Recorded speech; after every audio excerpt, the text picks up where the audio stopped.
This video podcast is brought to you by Advantage Media Solutions. Hi! Welcome to AgriBiz Talks, where we talk about anything agribusiness. I am your host, Zelene Tolentino, and for today's episode, I am here with two knowledgeable people to talk about how agribusiness-related organizations accommodate Filipino employees by focusing on one of the world's most known agricultural research organization, the International Rice Research Institute. Please welcome our guests, Ms. Gabriele David and Ms. Xyza Salayo. Hi Gab, hi Xyza, and welcome to the show. Hello, it's nice to be here with you today. I agree. This is such a great opportunity for us. Thank you so much for freeing your time and being with us here today sa ating show. So, bago natin simulan yung ating main topic, can you tell us a bit of a history and company description ng ating chosen organization for today's episode, which is IRRI? Okay, so based on the website of IRRI, IRRI is an independent non-profit research and educational institute founded in 1960 by the Ford and Rockefeller Foundations with support of course from the Philippine government. The institute, headquartered in Los Baños, Philippines, has offices in 17 rice-growing countries in Asia and Africa and more than 1,000 staff. So, na-mention nyo na yung IRRI, they have offices in different countries, including Asia and Africa, while being headquartered here in Los Baños. So, does that mean that they are a multicultural organization? Yes, that is right. They employ women and men from all around the world. Erie embraces differences as natural and normal and takes responsibility for interacting in respectful and productive ways. They believe that diversity strengthens their capacity to deliver our mission, and they are committed to supporting and respecting each other's efforts to balance our personal and professional lives. It's really nice to hear na ERI promotes diversity within their organization. But for now, let us focus on how ERI accommodates their Filipino employees. So now, as an international organization, like other international organizations out there, how do they accommodate those type of employees? That is a great question. Actually, handling Filipino employees is quite different. Well, for all culture that is.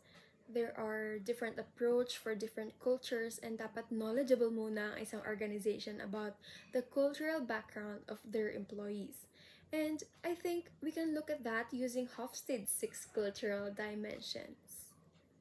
Now, that is an interesting way to look at it. Pero para hindi tayo gaanong mahirapan sa ating analysis, I think we can focus on one of Hofstede's 6 cultural dimensions, which I believe, if I'm not mistaken, is short-term and long-term orientation. So, para sa mga viewers na hindi nakakaalam kung ano yung difference ng dalawa, can you give us a bit of details about them? I'll just put it in simpler terms. Short term means that a cultural group focuses on the present, while the long term group focuses on the future. And as Filipinos who have the concept of bahala na and addressing current problems, we are short term oriented people. So, given that description about Filipinos, how does ERI accommodate these type of employees given that they belong to a short-term oriented country while maintaining their long-term organizational goals? One of my friends who work as an intern for Erie mentioned that the working environment there is quite informal but in a good way. Like their superiors say that they should just call them by their nicknames like Sir Ganto or Ma'am Ganyan. And it is really a friendly workplace. Their superiors really encourage them to speak their minds and be vocal sa kanilang opinions. It's a friendly workplace. Other employees who worked and currently working there also said the same. I have read multiple reviews from Indeed.com, which is a well-known international job site. Bale, it says here that Erie has great employees and work etiquette, and they also have great benefits, amenities, and such. and they promote work life balance. Employees are also given an opportunity to learn and gain new skills through their training and development programs. Indeed, despite being long-term oriented, nakikater ng IRRI yung needs ng kanilang Filipino employees by aligning their values of setting obligations of their employees to form the basis for their workplace relationships and behaviors and drive the completion of their daily duties. Doon sa pagiging short-term oriented natin na mas focused on getting actual results and doing what we have to do now. I think it is also a benefit na Erie has their main headquarters in the Philippines. At the same time, they also cater to different nationalities and have staffs from different cultures with almost the same structure as sa ating mga Pilipino.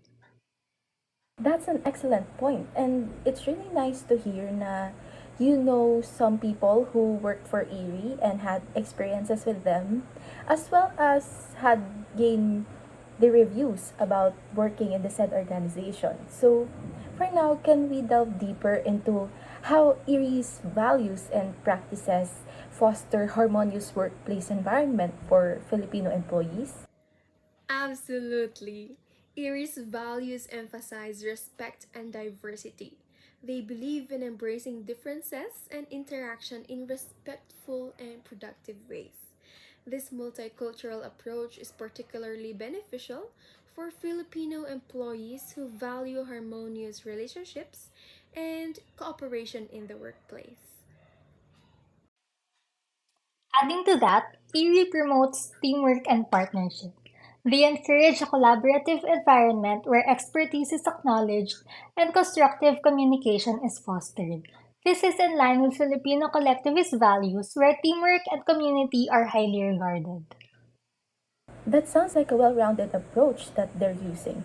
So, now, given their values and practices in the workplace environment, how do they ensure successful collaborations and uncompromised productivity ng kanilang diverse workforce, particularly sa ating mga kababayan na nagtatrabaho sa kanilang organization? IRRI acknowledges each other's expertise and is consultative and participative. They ask questions, pwede rin mag-raise ng concerns and challenge assumptions. Yung mga ganitong open communication ay nakakatulong para maging successful ang mga collaborations nila. And this ensures that everyone is Moreover, Erie's commitment to innovation and creativity supports high productivity. As stated by Santana Morris in their research on cultural diversity and role of management, they have found that cultural diversity could increase the performance of a business by bringing creativity, innovation, and other beneficial elements to the firm. Though it has certain drawbacks that can be addressed by appropriate handling by management. In the case of Erie, they are constantly looking for ways to improve and foster an environment where change and new ideas are welcomed, which I think is a good practice considering their diverse workforce. Gustong-gusto ng mga Gen Z yan. This approach aligns with Filipino adaptability and resourcefulness, ensuring that productivity remains high. That is an impressive management. And at this point sa ating episode, we are gaining a lot about Erie and I'm starting to like them and I think the viewers are liking them as well. So, for the last question, how does Erie support the continuous personal and professional growth ng kanilang Filipino employees? So at this point, we're not only talking about how they want to obtain relationships or harmonious relationships or how they want to obtain or achieve their long-term organizational goals. We also want to look at how they foster the professional and personal growth ng kanilang mga employees, especially our kababayan, yung mga ating mga kapwa Pilipino. So, how does Erie do that? Yes, Erie deserves to be known. Well, Erie offers several opportunities for learning and development. They have extensive educational initiatives and training programs. From 1962 to 2019, over 300,000 individuals received training from Erie. This emphasis on continuous improvement and development aligns well with the Filipino value of lifelong learning. Also, IRRI's collaborative research and partnerships provide Filipino employees with opportunities to engage in meaningful work that has a global impact. This not only enhances their professional skills, but also their sense of purpose and motivation. IRRI does promote innovation and transformation not only ng kanilang organization but also ng kanilang mga employees. So to end our discussion for today, anong tips yung maibibigay nyo sa mga naghahanap ng trabaho or sa mga individuals na gustong magtrabaho sa IRRI? I think one tip is that dapat kailangan naka-align ang values mo sa values nila. This applies to everyone really. You should be with an organization that also believes in what you believe in para you wouldn't be burnt out. Everyone should keep in mind that you will be happy and satisfied in what you do kung gusto mo talaga siya. At the same time, you're in a place that aims for that as well. For me naman, aside from having the right qualifications, dapat mag-focus sila sa character. Based on IRIS values and goals, they really want hardworking, innovative and well-rounded people. They would really appreciate more if you learn by experience and share what you know to them and others. So that brings us to the end of this episode. Thank you so much, Gab and Xyza, for being with us today in that fruitful discussion of employee management and cultural dimensions. I hope that learning about IRRI and its ways of handling Filipino employees through the dimension of short-term and long-term orientation has been beneficial to our viewers. Once again, thank you for listening to AgriBiz Talks. If you enjoy our show, please give this video a thumbs up and subscribe to our channel, AgriBiz Talks. And turn on the notification bell to be updated on our next episode. Once again, I am Zelene Tolentino and this is AgriBiz Talks. This podcast was created by ABME, produced and recorded by Advantage Media Solutions, researched by ABME, and edited by Advantage Media Solutions.